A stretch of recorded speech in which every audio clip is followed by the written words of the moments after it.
পরবর্তী জিম্মিদের অপমানজনক অনুষ্ঠান ছাড়া মুক্তি নিশ্চিত না হওয়া পর্যন্ত ফিলিস্তিনি বন্দীদের মুক্তি অনির্দিষ্টকালের জন্য স্থগিত করেছে ইসরায়েল। হামাস এর সিদ্ধান্তকে ইসরায়েলি প্রধানমন্ত্রী বেনিয়ামিন নেতানিয়াহুর সময়ক্ষেপণের কৌশল বলে অভিযোগ করেছে।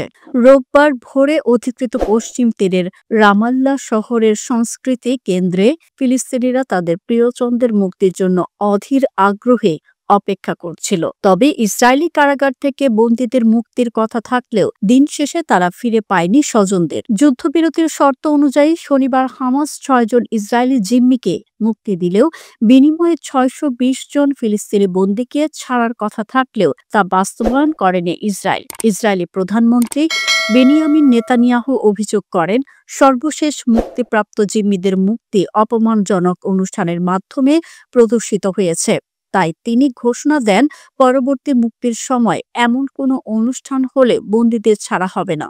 হামাসের মুখপাত্র বলেছেন, ইসরায়েল ৭ম দফার বন্দি বিনিময় চুক্তি ভঙ্গ করেছে। তারা নেতানিয়াহুর বিরুদ্ধে যুদ্ধ দীর্ঘায়নের ষড়যন্ত্রের অভিযোগও এনেছে। এরই মধ্যে পশ্চিম তীরে ইসরায়েলি সহিংসতা নতুন মাত্রা পেয়েছে।